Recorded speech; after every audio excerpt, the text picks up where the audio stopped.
This is Talking My Walking. I am Rodrigo Ribeiro. This is part two of class and cultural identity.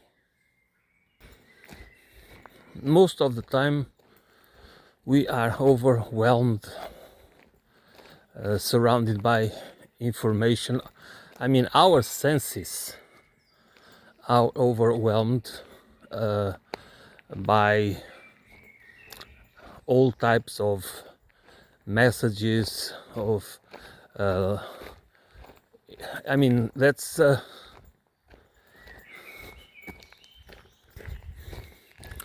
we do not have much time to think about ourselves disconnected from the um, from the world, it is work or school, it is the problems and the daily chores at home, and there is messages, narratives, and there is everything. I mean, everywhere. So we do not have really time to disconnect of our fragmented world. It's a fragmented world that we are. The meaning, that's kind of the meaning of being online, which means that we do not really connect with ourselves. What do I mean by that? I mean that in order to have a dialogue with ourselves, we have to be less to. We don't have to have to become to have a life in reclusion. I mean, we can have a busy life, but we need more time. Like in, for example, nature. One of the great examples of why nature matters, it's because we don't have the distractions when we go. This when we go for a walk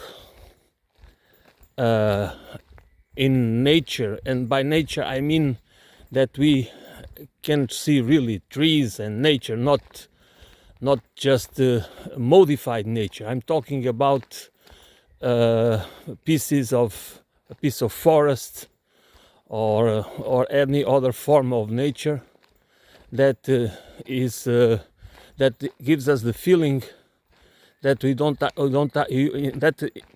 even eventually it's a forest that is planted by humans or has been intervened by humans. At least it gives us the feeling of nature, in the sense that we don't are distracted by human activities and by human symbols, because as we are permanently when we are not in nature. Even in nature, we can be distracted by an airplane or an helicopter, that you already know that you are connected, that is something that seems to be not important at all, but it gives you a sense that we are close to the civilization. But the distractions, and by distractions I mean experiences that reclaim our attention. Might not be our attention in terms of being focused, but to our senses are always working. Our cognition, our neurological systems are always processing this information. Might not be at the conscious level, but it needs to be processed at the subconscious level, because that's how living organisms work, in order to to be alert for whatever reason it needs. You need to identify patterns. Our senses have evolved in order to help us, to help our cognitive systems to identify patterns. And our environments, the cultural, social environments, are overwhelmed with information to process, to identify patterns. Whether it is, all types of patterns.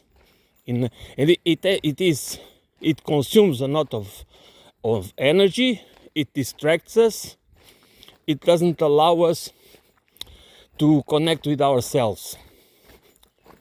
Because even when we are in our homes or in other places like gyms, or in places where we go to exercise, that we believe. No, there are symbols everywhere. Symbols of social status, symbols that you what is fashionable from what is not fashionable, what makes you feel comfortable in your skin. Lots and lots of patterns that make you feel about yourself, good or bad, eventually, that make you feel comfortable, that you always are processing other people's information in order to identify who they are. Like, again, you are always processing information in order to identify patterns. And that is what we most of the time do everywhere we are, and that consumes our energies, and that makes us occupies our minds. Our minds are in a constant stage of being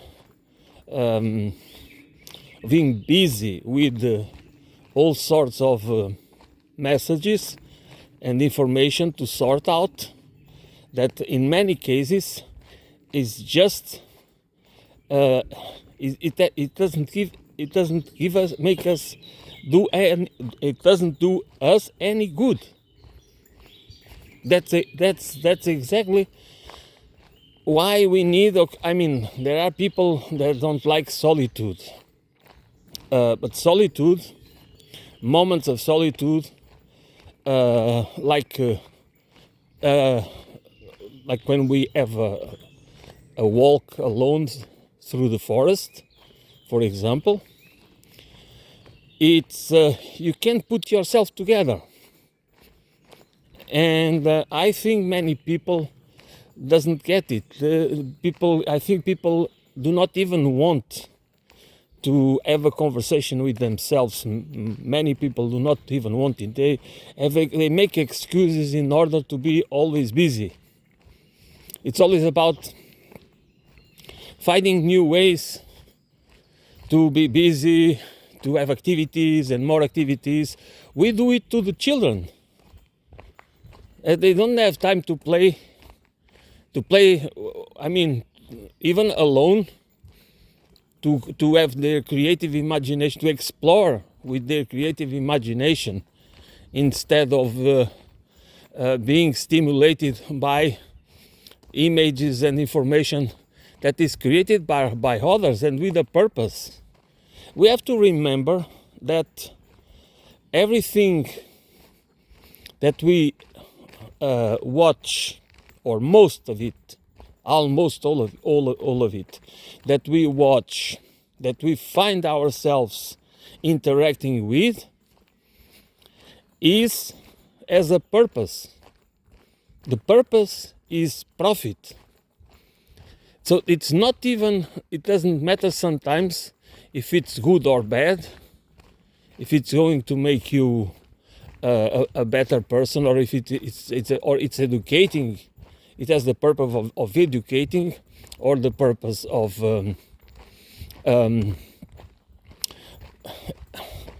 whatever kind of purpose. In the end, the motivation behind most of the information, most of the messages and narratives and all our experiences with the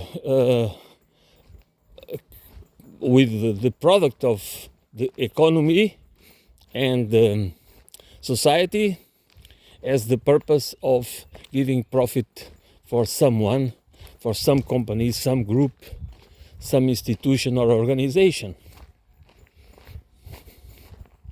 Even the government is not the governments that we have these days in the managed democracies.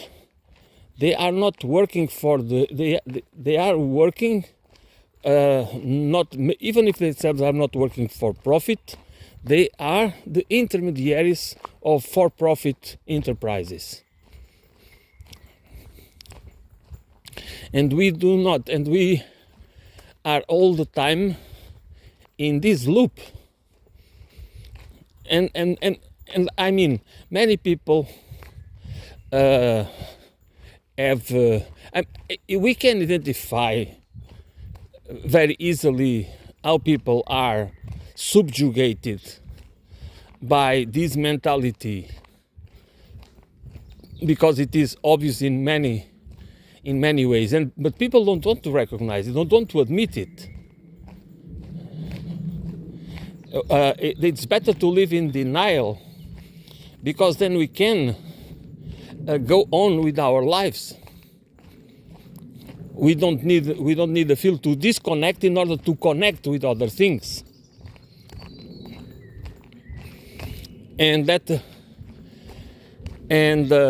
so you don't need to deal with the problems that are the causes of the problems.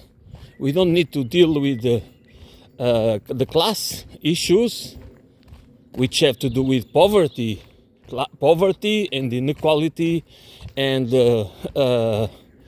all the rest that is associated. It's a class issue. It's a class problem.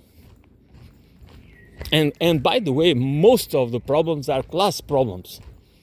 They're always a relation with class. And cultural identity is always related with class, because all cultures are built around power. The narratives have the purpose of giving, have the purpose of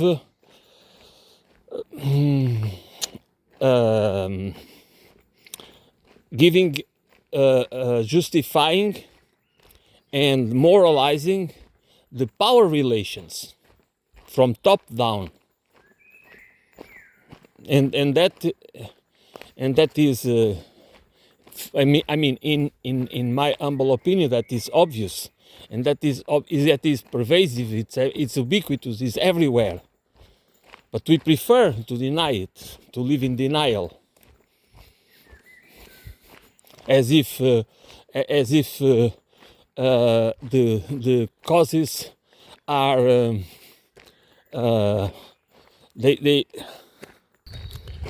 and most of us, when presented with the ways to analyze the problems or their causes and origins, because they don't fit in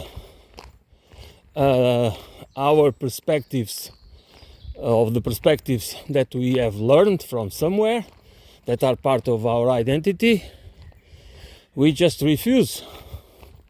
We just do not even want, because they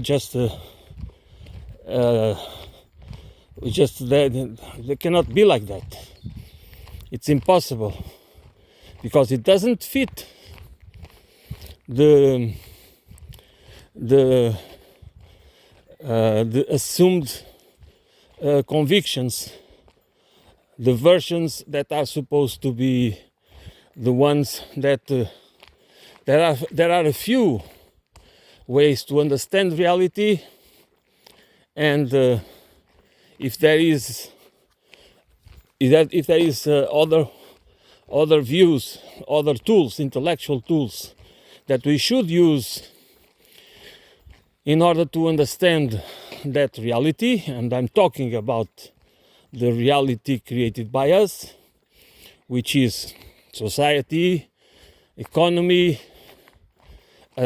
language, all the culture, all the cultural reality is a reality that is framed in ways that makes us identify certain patterns in certain ways, and that makes it that gives us directions, that give us the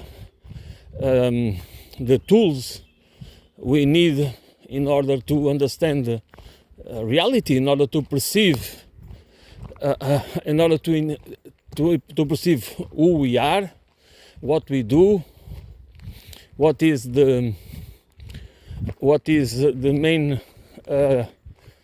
I mean, all of it is needed for a certain, that is like, we have a paradigm, like, for example, in political terms, you go from extreme left to extreme right. But from extreme left to extreme right, there is already views that sometimes we do not understand, that we can and we can and should go beyond it, because we are already putting limits in our imagination, because we are operating most of the time in the past. We are using the past examples that sometimes are distorted, that are not even historically factual. Okay? But that's what we use in order to, if there is a new proposal to understand that reality, or to allow us to go beyond it, we use those tools, those tools that have been that are part of the past, recent past or long past, but we use them because they are the ones that are part of our identity, part of what we part of the toolbox that we can use to analyze new perspectives, and is not, and we most of the time we ridicule it if that is the case, or if not, we do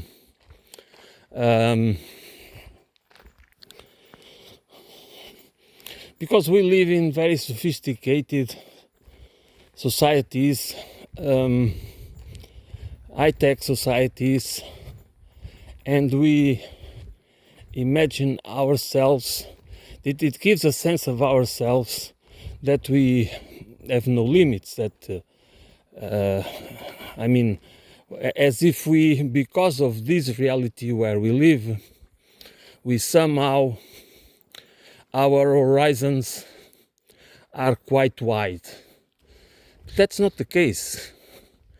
There are a lot of limitations, and by the way, commodification and convenience are tools of imbecilization. They are not tools of freedom. and any form of freedom, they are tools that make us weak, that makes us dependent, that creates new addictions, because we depend more and more in the market. That's the market that dictates what is available. We just lose. We don't have any. Most of us don't know nothing about self-sufficiency, for example, or about communal life. And by communal life, I really mean a community that really shares everything, that has to work hard to produce most of the goods and services they need, which is a very hard. It's very hard to accomplish. So we don't have those kind of. We don't have that. We have communities, but they don't work really like that. It's more like people with the same, like-minded people living in like eco villages or things like that, but they do not depend on. I know a few examples. These people do not really live self-sufficient lives. It's more about a philosophy of life. It has nothing to do with sustainability or self-sufficiency or resilience. It's just a lifestyle. So we do not really. We have more freedom in the sense that we have more choice, that we have all the information we need available, and life is much easier in many ways. That is a fact. But in terms of being more independent and more freedom, even of movement and expression and identity, I think we do not have it. We have less because we are more controlled, not only because we live in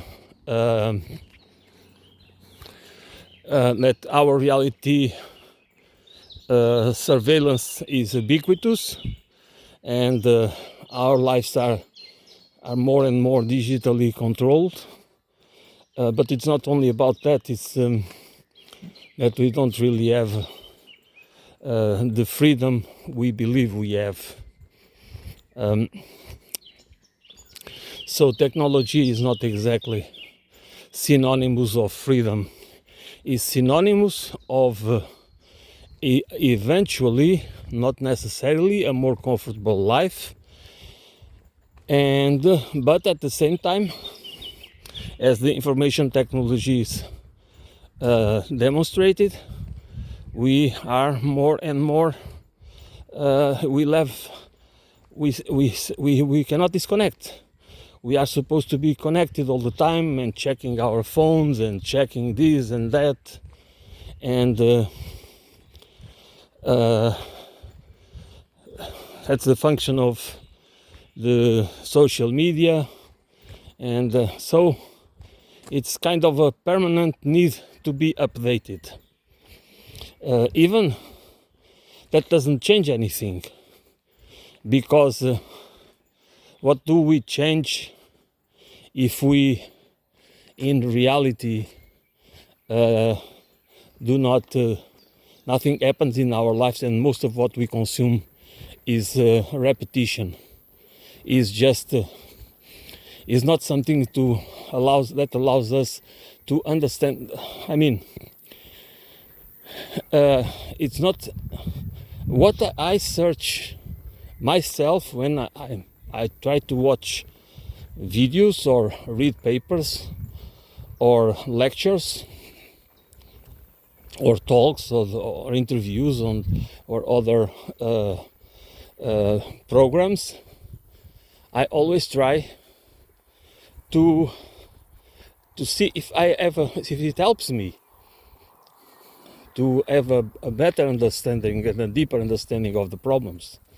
It's not just as a repetition of the same BS.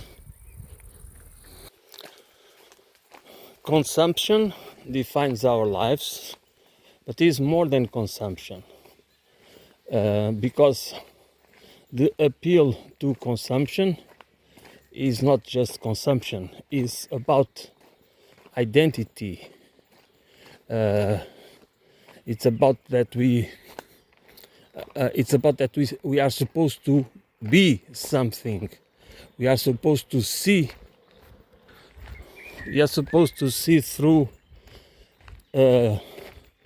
certain lenses, and again, it's like a spectrum.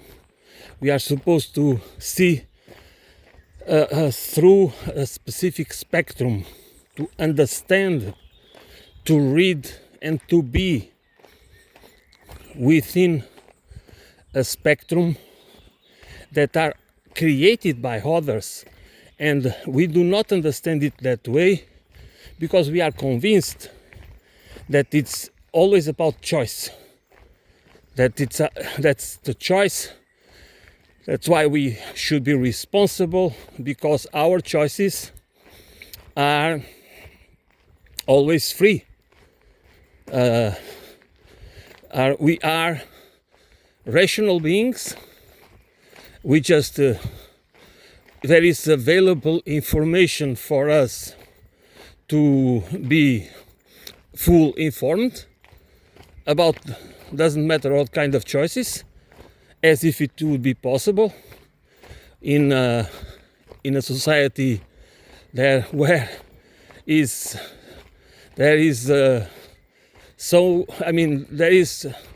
such an abundance of devices and brands and objects and goods and services, and we just get confused. It's not like our minds, doesn't work like that, because again, we are supposed to identify patterns, and in this case it's very difficult because we cannot process all that information in order to make rational decisions, as the market and the philosophy of the free marketeers try to frame the human behavior and human mind. This is not a lie. This is absurdity.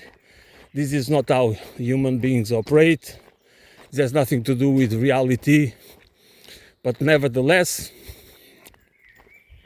it's assumed as if we do operate as rational beings. As I often say, because this is a deep conviction of mine, we are logical beings, not necessarily rational. And why is that? Because we make decisions and we perceive many things based on logic, and sometimes we do not understand that the premises, the axioms, the principles and the values that frame or that give us the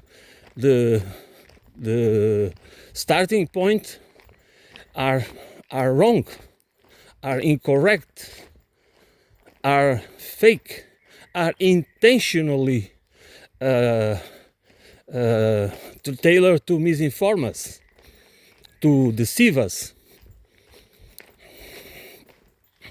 And And many of us, or most of us, even, it's very difficult for us to, because, you know, there are too many things going on that we need to process, and we are not able to make an assessment that is comprehensive, and a comprehensive assessment, as we might imagine that we do it, but actually we don't, because we don't operate like that. That's the point. We do not operate like that. That's not how humans operate. We have limitations, we have flaws, and we sometimes need to go through the things many times, and over years, in order to grasp them.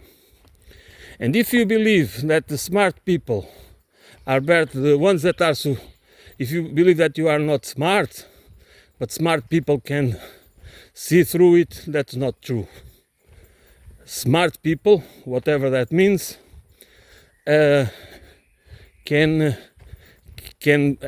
sometimes are able to figure things out faster, or to, but it's always in a limited way. It's never in we are not able to see the full picture. We are always limited, and that's why we cannot have a rational, we can have a rational, we can process thoughts rationally, but the point is that most of the time we follow a logic, and that logic is many times, more often than we admit, flawed, because of we have been influenced or manipulated, or whatever it is. That's how our reality works. That's how human beings work. So when we talk about freedom in the context of complex societies, where we are bombarded with information 24/7, we almost, it doesn't matter, because even the moments you are not bombarded with that information, your brain is processing it. Our brain needs to kind of distill it in order to make some sense out of it and store it in you know.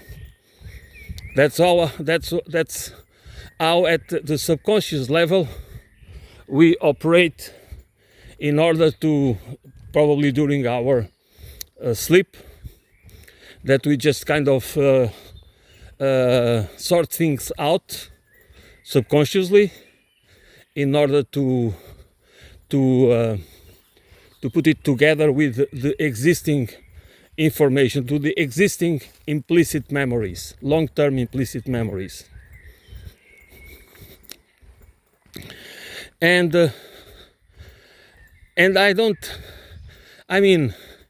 we do not need, there are many scientific explanations that obviously they come from with people, with scientists with a reputation.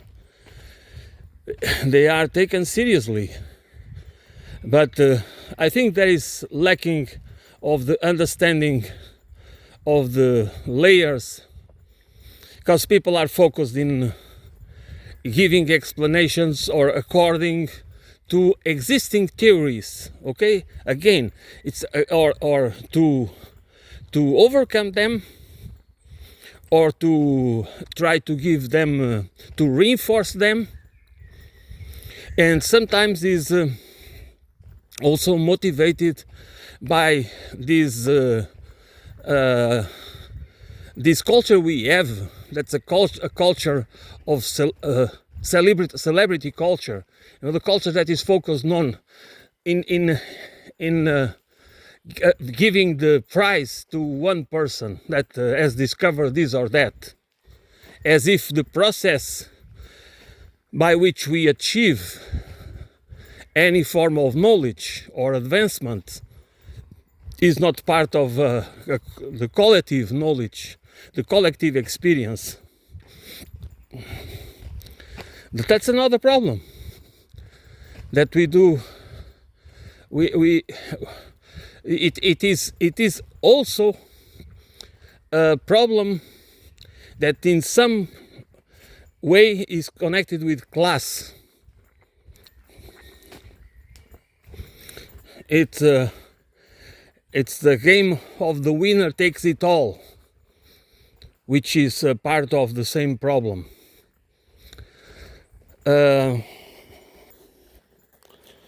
So identity is very important.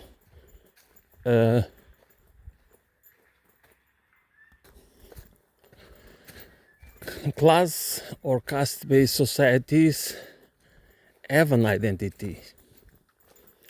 There is a cultural identity that justifies them. Like there are legal mechanisms, and there are moral codes, moral narratives to glorify them. There are legal mechanisms to protect them, to protect that type of culture, and moral codes to glorify it. And we are born and raised with those mechanisms. And that is everywhere, because that's not only, that's the point where I want, that's one of the points that I want to, that's something that I want to point out, which means that this is not only a problem of capitalism. Of course, capitalism has evolved as part of,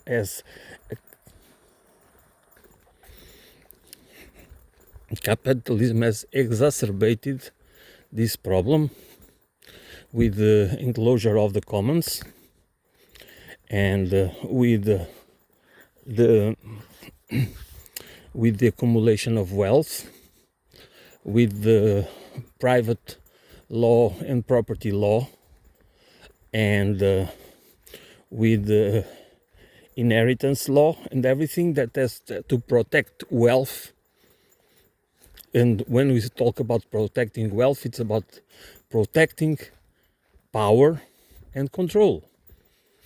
That's what it is about. And that is everywhere. This is and that's I think this is a point. It's very important to me because I don't see people, if we talk about the need for a revolution, the change, a true change for a different society, that society cannot be, we cannot repeat the same mistakes. And in order to not repeat the same mistakes, we need to think that this is the main question is class. The main question is the prejudices of class, the prejudices of entitlement and superiority and the privilege. This is important as a culture, because in our culture we cannot just bureaucracies, we need a bureaucracy, some sort of bureaucracy. For a complex society needs, it doesn't matter, direct democracy, participatory democracy, what I call and others call, not I like life's pash, the socio-ecological political economy, which I that's the type of economy I think it's the one that serves the society and within the boundaries of the ecosphere, and the ecological holistic civilization. But we always need some sort of, well, in order to have organization, we have to have some sort of hierarchy, of the distribution of power, let's put it this way. Because I do not believe in anarchy. Once upon a time, I thought that anarchy could be a solution, but I don't think like that. Because we need some sort of horizontal hierarchy organized in order to prevent crime, because there will always be people with psychopaths and sociopathic and psychopathic tendencies. There will always be people that will give trouble, that will create problems to others, and we need to deal with those problems. We need to deal with. We cannot expect a perfect society. That doesn't exist. So, the society cannot be. Freedom needs to be. The problem is exactly to create the mechanisms. To create the mechanisms that allow us to be free, have meaningful lives, to work to have lives where work is just to satisfy the needs. Then we can enjoy our lives, the time we have for meaningful purposes. That each one of us have to figure out what that means in every stage of our lives, because it's not about being just one thing in life. I have one career. Many of us want and need to do different things throughout our lives in order to have meaningful lives.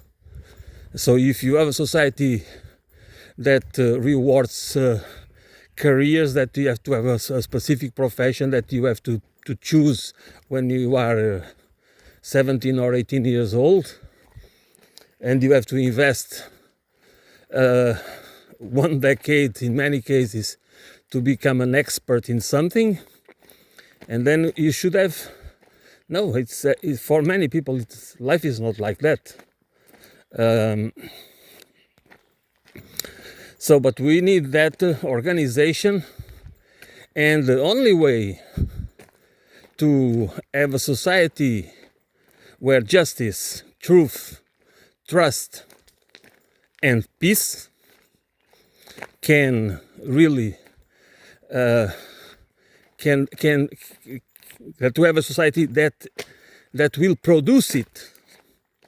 But because what we want and need is a society that produces justice. It's not about justice, it's the society itself, it's the society and the economy and the culture that produces it. That produces the justice, truth, honesty, trust, and peace. We need to understand that class, the culture of where class, or a culture where that is shaped by class, and by class I mean the prejudices of entitlement, privilege, superiority, and the primacy of private property, and accumulation of wealth, and inheritance laws, and all the rest. This is not communist talk. You might think that that's it, but it is not. This should be common sense for people that want to understand what are the roots of the problems in our societies. If we really want to understand those rules, those roots. And again, what doesn't allow us, most of us, to give, to have analysis, to have critical analysis similar to the one I'm trying to convey, it's because we deny,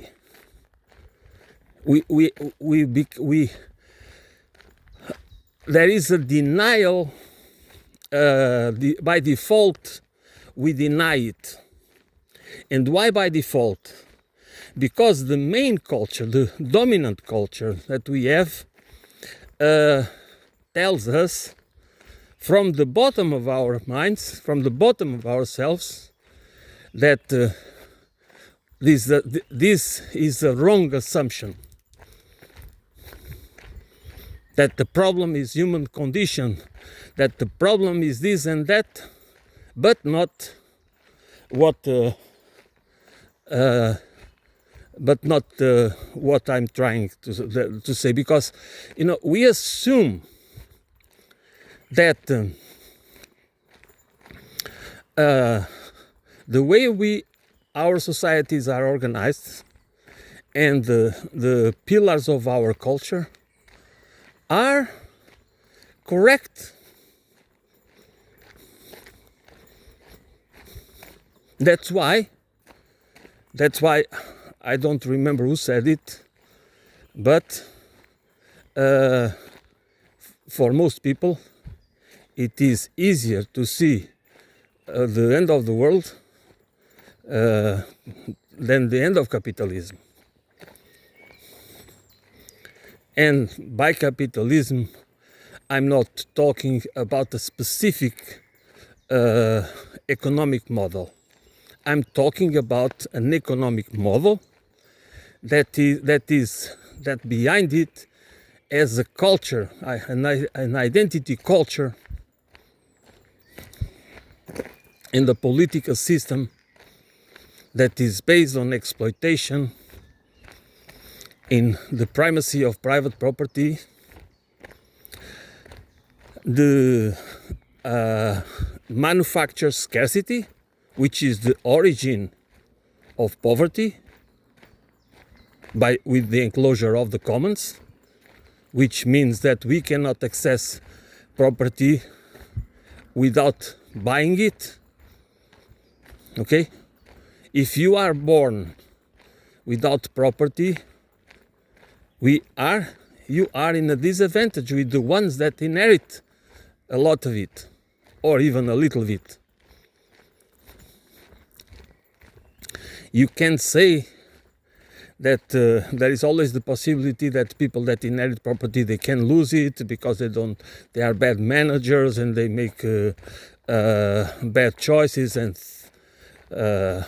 whatever. That is true also, but the possibility that doesn't mean that the system is not rigged against the ones that do not have anything to sell but their labor power. That's not a society. This is a society of, and of course that's how we paint it, a society of individuals that compete with each other for their best interests, and somehow we will create harmony out of that.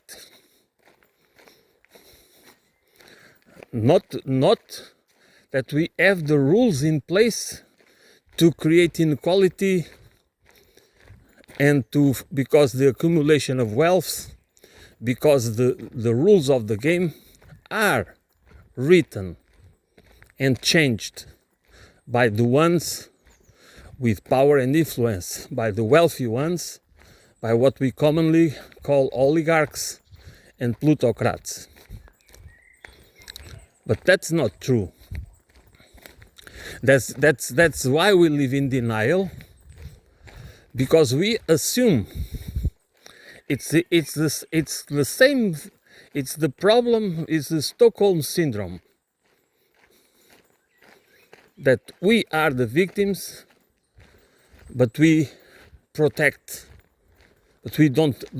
We protect our the ones that inflict pain on us, that exploit us, but we don't. We perceive them as saviors. We perceive them as better than us, and all the rest. And this culture, if we do not share, if we're not together at the level, at the grassroots level, we do not get organized, and we not unify and share and discuss, and to become conscious of the problems, the cultural problems. It's not only economic problems, class struggle problems. It is about the need to spread a culture that enables us to discredit a reality based on a class-based culture, on a class-based reality that needs to be needs to end. But this is not a movement or an organization that can be. We cannot achieve anything without numbers. That's the main point. That's impossible to achieve change without numbers. Because, as I said, if we do not change the mindset, if we not change the cosmology, we are going to repeat the same mistakes, because we are going to repeat the same set of beliefs in meritocracy and in a hierarchical paradigm will prevail, and then slowly we will allow the same kind of people. I'm not talking about the same people, but the same kind of people to take over.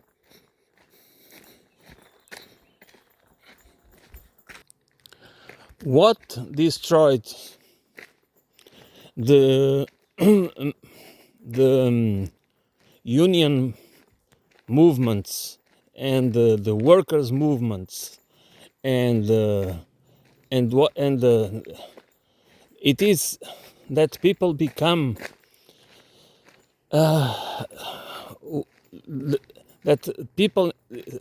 they become they start to feel entitled to enjoy the privileges of being the part of the working class, but do not need to work in the factory. It's kind that people become they change over time, and they feel entitled, and they become they can be corrupted, and this is why this needs to be this cannot be, if there is not a huge change at the cultural level that makes people understand that we need to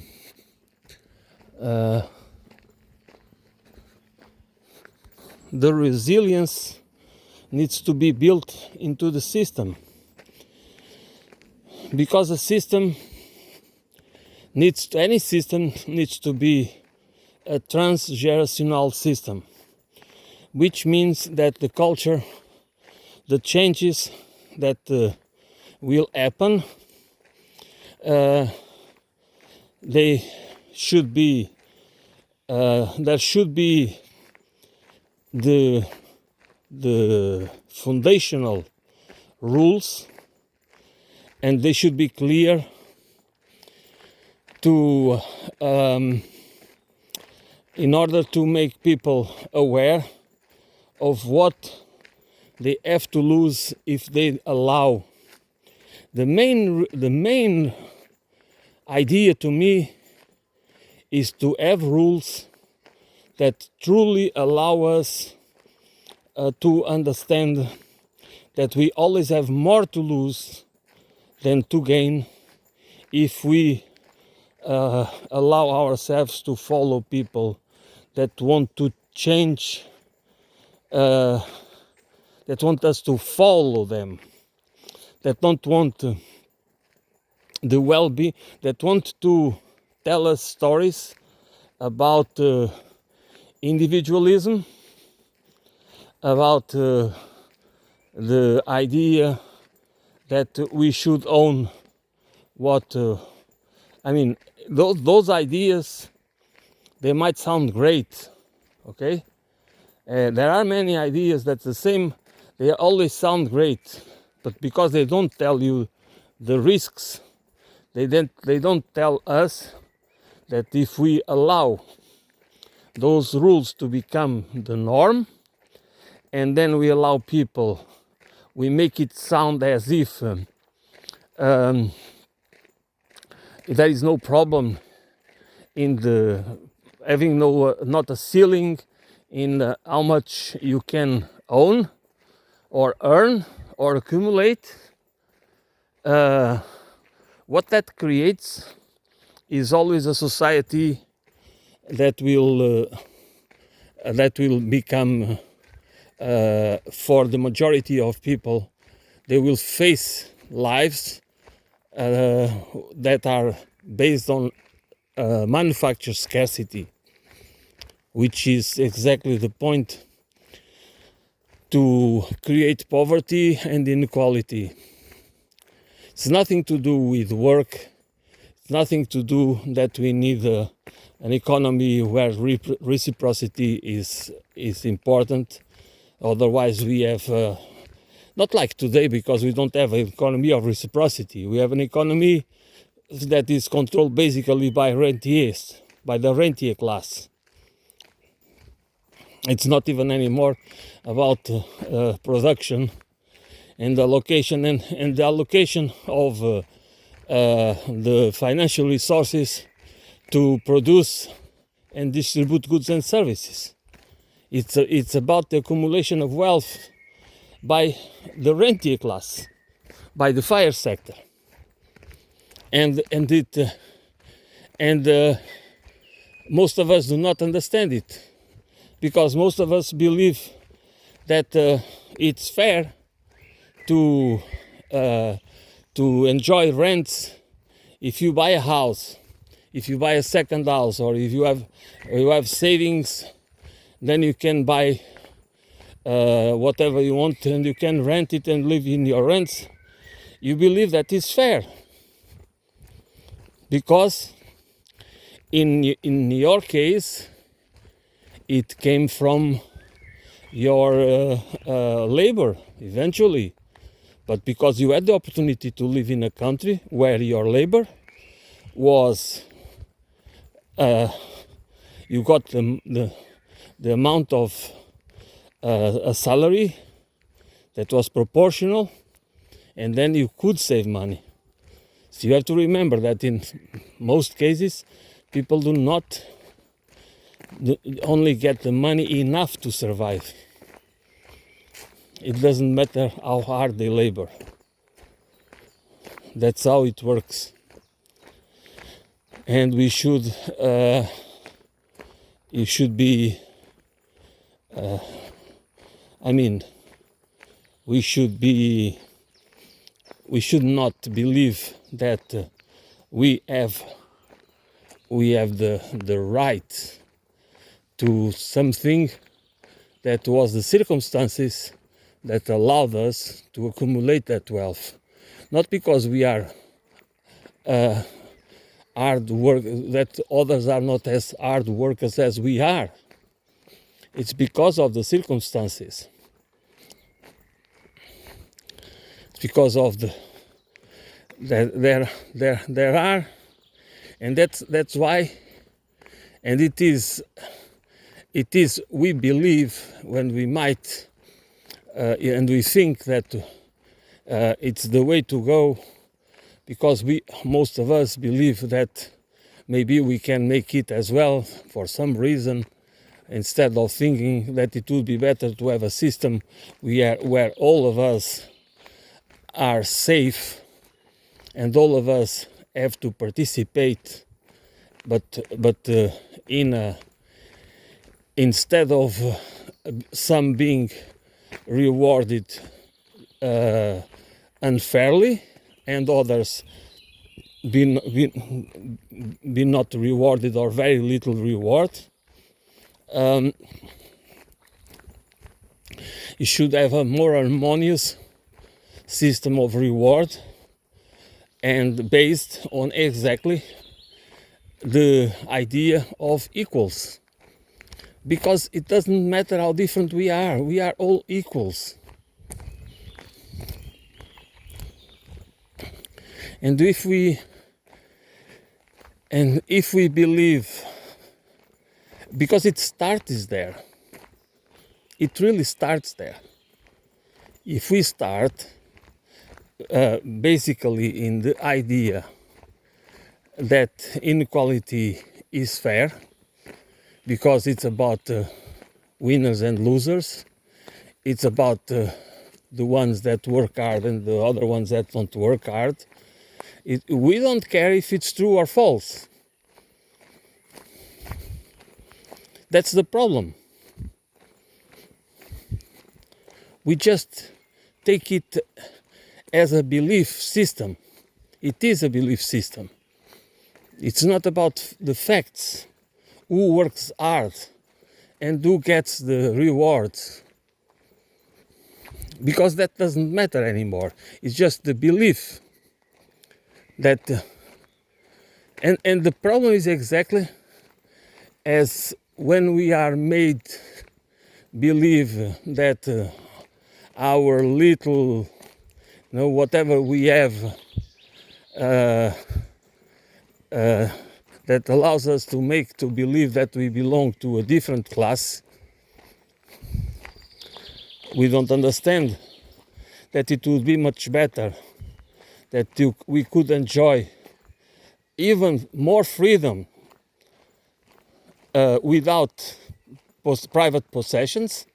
And by private possessions, I mean houses and cars and properties and those kind of things. I'm not talking about a pair of shoes or a pair of trousers or even our furniture, or the things that are more kind of the private. No, I'm talking about things that could have a use, a social use,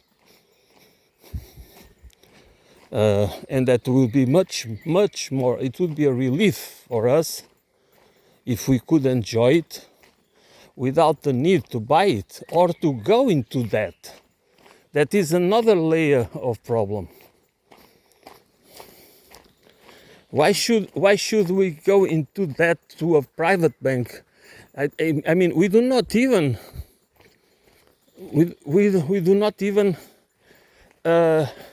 think a moment about it. Why should we go into debt, kind of a lifetime debt, to buy a house to buy house or apartment that is already overpriced because of the speculation, because of the rules of the market, because of the rentier class, the fire sector. and we are going to be you are going to carry that burden that that takes freedom from us. I think we should understand it, that it takes freedom from us. It doesn't make us more free to have our own house. It's the opposite. It's the opposite. We become afraid and worried, and of course we expect to pay it, and then it's and then it's my house and my car and my this and my that. But if we have a closer look, we could have a completely different system. Then you do not have the need, because if we compare in the current system, of course we compare. Okay, I have to pay rent, a very high rent. That it should not be like that, because we should have basically a program of social housing that would be for as many people as wanted it, because it would be then people would have the choice. Okay, I want to live in a house that I'm going to pay a symbolic rent, and I can enjoy a house and I can have a life, and I don't need to pay neither a huge mortgage nor a huge rent. But why don't we have it? We don't have it because that is against the market. And what is the market?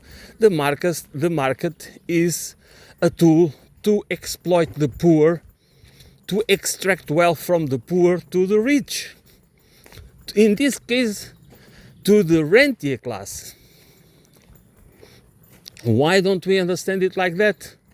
Because again, we are led to believe in a different way, to frame the problem in a totally different way.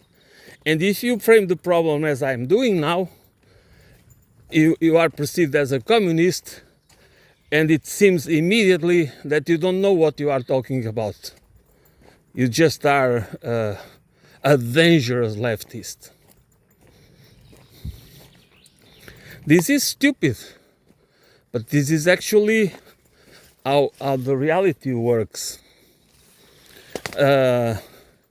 So it is, and it's the same with cars. But again, we compare the situation to the reality we have. We do not picture it as a different reality, that the reality could be different, totally different, and more functional and more efficient. Why should we have houses, empty houses? And people need it. Why should we have a market that is based in speculation and bubbles? Unnecessarily. There is no necessity for it. It's just because there are a bunch of people making a lot of money with that. That's not for the purpose. That's not about free market. This is a rigged market. But of course, it's not rigged in our favor. But we put up with it. So that's why we need to see, to perceive reality through different lenses.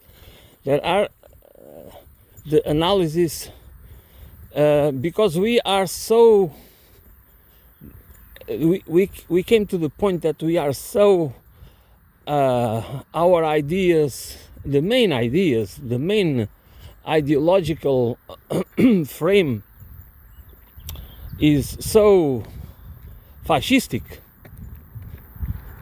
that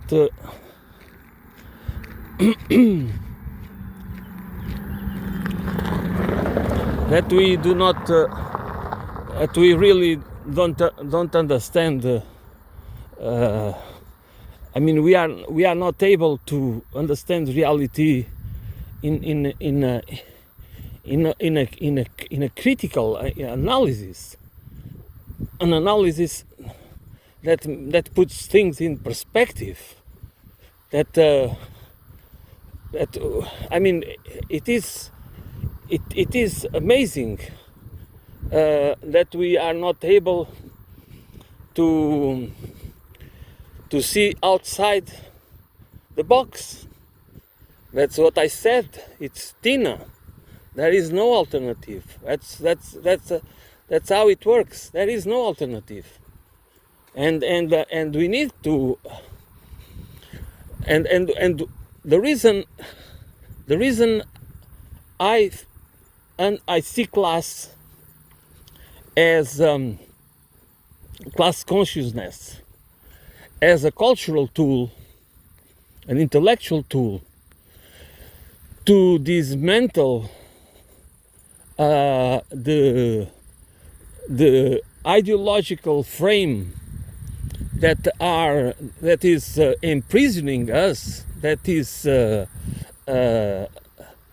doesn't allow us to see the reality as it is, and allows us to see beyond, to understand that there are many things about our lives and the system we are living that they are dysfunctional and they don't make our lives better. But we do not know, because we do not have the tools to understand the roots of the problems and to build a different reality, to see it in our minds, a different reality. And we need it. We never needed it as much as now in the history of humanity. Okay, I'm going to end here. Thanks for listening. I will be back soon.